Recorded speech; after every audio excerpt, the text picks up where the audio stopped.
छत्तीसगढ़ शिक्षक भर्ती 2026 में कला संकाय वर्ग 2 में किस विषय में कितना कंपटीशन होने वाला है। हिंदी, अंग्रेजी, संस्कृत और सामाजिक विज्ञान, एक एक करके मैं इसकी जानकारी आपको देने वाला हूँ। यह जो है पूर्णतः अनुमान पर आधारित है और पिछले बार जो एग्ज़ाम हुआ था उसी के बेस पे मैं एक अनुमान के आधार पर कंपटीशन की जानकारी दूंगा। साथ ही साथ जो मैंने पोल डाला था उसको भी मैंने इस अनुमान में शामिल किया है। तो इसी विषय पर बात करेंगे। साथ ही नए हैं चैनल से जुड़ेंगे, चैनल को सब्सक्राइब करेंगे। दोस्तों, सबसे पहले मैं बात करता हूं 2023 की शिक्षक भर्ती की, जिसमें विषयवार भर्ती को समाप्त किया गया था। जब शिक्षक भर्ती 2023 शिक्षक वर्ग 2 में भर्ती के लिए आवेदन पत्र मंगाए गए तो 1,25,000 लोगों ने आवेदन किया है, अर्थात 3 साल हो गए। 2023 में 1,25,000 लोगों ने आवेदन किया। 24, 25 और 26 इन 3 सालों में 15 या 45,000 और कैंडिडेट पास होके निकल गए।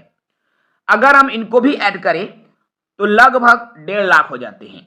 लेकिन इन 45,000 जो 3 साल में अभ्यर्थी बढ़े हैं उनमें आप मान के चलो कि लगभग 20 से 25,000 ने यदि टेट पास कर लिया, जो कि बहुत ज़्यादा आंकड़ा है, इतना होता नहीं है, तो 25,000 1,25,000 में और जोड़ दो, अर्थात इस साल शिक्षक भर्ती 2026 के लिए 1,50,000 लोग तैयार हैं।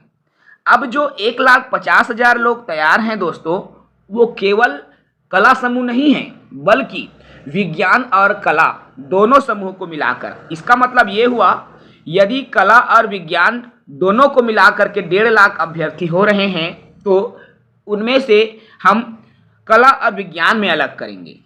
कला समूह में मैंने 70,000 लिया, विज्ञान समूह में मैंने 80,000 लिया, क्योंकि विज्ञान समूह में बीएड डीएड करने वाले ज़्यादा होते हैं कला समूह की तुलना में। इसमें मैंने सिर्फ 5,000 का अंतर लिया। ये अंतर और भी ज़्यादा जा सकता है, सिर्फ आपको कंपटीशन का स्तर बताने के लिए मैं ये किया हूँ, ठीक है।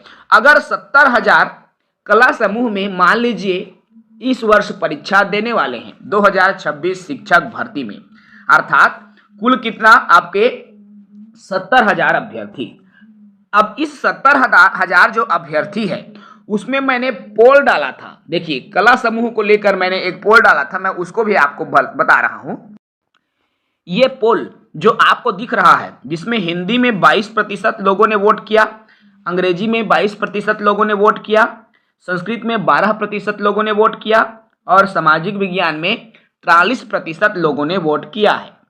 इसका मतलब इसमें 1,500 लोगों ने वोटिंग किया और इसके आधार पर हमको ये लग रहा है कि हिंदी अंग्रेजी में कंपटीशन तो रहेगी ही, अंग्रेजी में भी भयंकर कंपटीशन होने वाला है, लेकिन सबसे ज़्यादा कंपटीशन आपको देखने को मिलेगा सामाजिक विज्ञान में, क्योंकि कला समूह सर्वाधिक सामाजिक विज्ञान के ही पेपर देंगे और सर्वाधिक और सबसे कम की बात करूं तो सबसे कम संस्कृत में कंपटीशन देखने को मिलेगा, जिनके प्रतिशत लगभग 12 जा रहा है। अब हम इसको 70,000 में बांटने का प्रयास करते हैं, क्योंकि मैंने कला समूह के चारों विषयों को पोल के लिए डाला हुआ था। देखिए, अब हमने जो पोल आपको बताया उसी पोल के आधार पर बांट दिया है। हिंदी विषय की बात करूं, जिसके लिए 22% लोगों ने वोट किया, अर्थात हिंदी विषय में 15 से 17,000 फॉर्म जाएंगे। ये अनुमान है, इससे भी कम हो सकता है और इससे भी ज़्यादा हो सकता है। दोस्तों, हिंदी में 15 से 17,000 फॉर्म जाएंगे और यदि 250 पद हैं तो एक पद के पीछे यदि मैं बात करूं तो 60 से 62 कैंडिडेट आपको हिंदी विषय में एक पद के पीछे देखने को मिलेगा। अंग्रेजी वर्ग 2 की बात करूं, इसमें भी 15 से 17,000 फॉर्म जाने की उम्मीद है, क्योंकि अब अंग्रेजी वाले बहुत ज़्यादा हो गए हैं। पहले जैसी स्थिति नहीं रही, जब 2,000-3,000 फॉर्म जाता था सभी पात्र कैंडिडेट की नौकरी लग जाती थी। इस बार कंपटीशन बढ़ गया है, 15 से 17,000 लोगों द्वारा आवेदन किया जाने वाला है, ये एक अनुमान है। अगर हम इनके कंपटीशन की बात करें, 30 से 35 कैंडिडेट एक पद के पीछे आपको देखने को मिलेगा अंग्रेजी विषय में। संस्कृत की बात करें संस्कृत के लिए लगभग 8 से 10,000 आवेदन जा सकते हैं और इनके एक पद के लिए यदि कंपटीशन की हम बात करें तो 26 से 30 के आसपास ही कंपटीशन एक पद के पीछे आपको देखने को मिलेगा। अर्थात 25-30 कैंडिडेट एक पद के पीछे संस्कृत में देखने को मिलेगा। सामाजिक विज्ञान जो कि एक बड़ा फैक्टर रहेगा कला वालों के लिए, लेकिन यहाँ पर सबसे ज़्यादा कंपटीशन भी सामाजिक विज्ञान में देखने को मिल रहा है, क्योंकि कुल 250 पद हैं और एक पद के पीछे 120-125 अभ्यर्थी इस प्रतियोगिता में शामिल होने वाले हैं।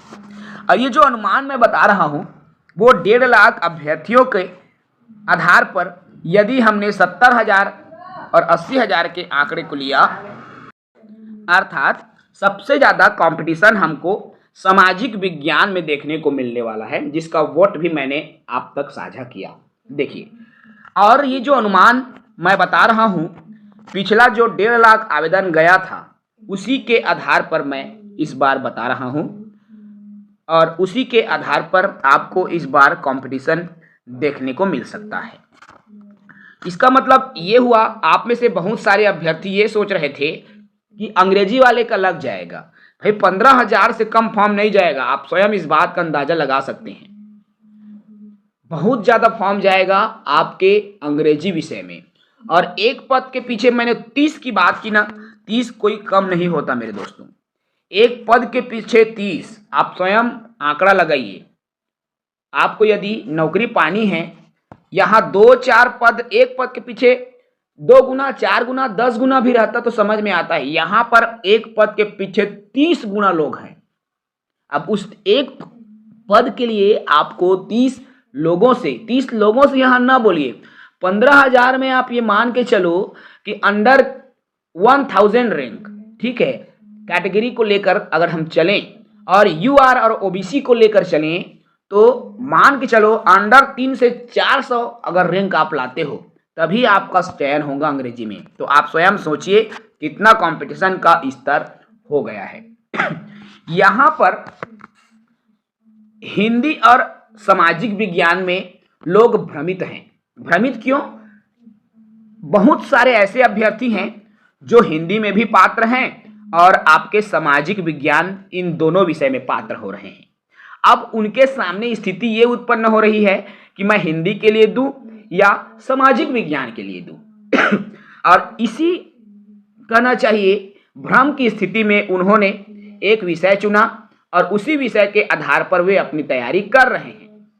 सामाजिक विज्ञान में कई लोग जा रहे हैं, कई लोग हिंदी में जा रहे हैं। इसका मतलब ये हुआ जो कला में, जैसे कोई भी बीए की पढ़ाई करता है, एक तो साहित्य लेगा, वो हिंदी साहित्य, ज़्यादातर 90% लोग तो हिंदी साहित्य लेंगे और हिस्ट्री लेंगे, पॉलिटिकल साइंस ले लेंगे। अब देखो, हिंदी और पॉलिटिकल साइंस लिया है, इसका मतलब वो सामाजिक विज्ञान के लिए पात्र हो गया, ठीक है। और हिंदी साहित्य लिया है, इसका मतलब वो हिंदी के लिए भी पात्र हो गया। अब वो दोनों विषय के लिए पात्र हो रहा है।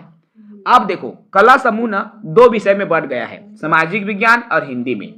इस वजह से यहाँ पर जो है आवेदकों की संख्या में कमी आई है। क्यों? क्योंकि जिन्होंने हिंदी साहित्य और राजनीति लिया है ना, वो या तो हिंदी साहित्य में जा रहा है या राजनीति में लिया है तो सामाजिक विज्ञान में जा रहा है। लेकिन यहाँ अंग्रेजी के साथ ऐसा नहीं हो रहा है। जैसे मैंने हिंदी साहित्य और राजनीति की अभी बात की, राजनीति ले लिया मतलब वो सामाजिक विज्ञान की तरफ भी जा रहा है और हिंदी की तरफ भी। लेकिन जिन्होंने जिन्होंने अंग्रेजी साहित्य लिया और राजनीति लिया, अब ये भी सामाजिक विज्ञान और अंग्रेजी के लिए पात्र है, लेकिन ये सिर्फ और सिर्फ अंग्रेजी को ही चुन रहा है, सामाजिक विज्ञान को नहीं।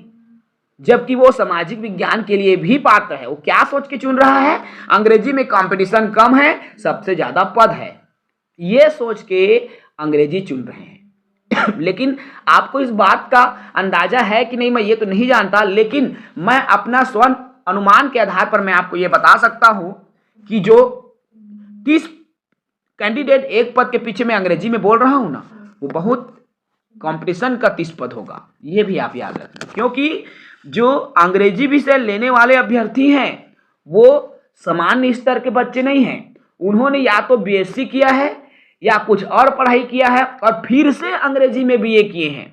क्योंकि आपको मैक्सिमम लोग यही मिलेंगे डबल स्नातक वाले। अंग्रेजी में मैक्सिमम ऐसे साथी मिलेंगे जो डबल स्नातक हैं, और डबल स्नातक कौन है हम जान रहे हैं ना, कला वाले नहीं है भाई। कला वाले को तो कभी मौका मिला ही नहीं है साथियों को, वो विज्ञान और गणित वाले हैं जिनको दो दो बार भर्ती का अवसर मिलने के बाद उनको ये अंदाजा हो गया था कि अंग्रेजी में पद आएगा, और गणित साइंस मैथ्स वाले ने भी जो है बीए अंग्रेजी साहित्य की पढ़ाई कर ली है और यहाँ आके वो अपनी तैयारी में लगे हुए हैं। तो आपको उनसे फाइट करना होगा। मैं कंपटीशन के स्तर की बात कर रहा हूं, उसमें कैसे कैसे कैंडिडेट इस पद में आएंगे तैयारी करने के लिए, मैं उसकी बात कर रहा हूं। तो आपने जाना इस वीडियो में कि कौन कौन से विषय के लिए कितना कितना कंपटीशन हो सकता है, यह एक अनुमान है। और 2023 भर्ती में प्राप्त जो आवेदन है शिक्षक वर्ग 2 में, उसी के आधार पर मैं आपको एक अनुमान तक लेके गया हूं। यदि आपको ये वीडियो अच्छा लगता है तो आप अपने मित्रों साथियों तक शेयर जरूर करेंगे। जय हिंद, वंदे मातरम।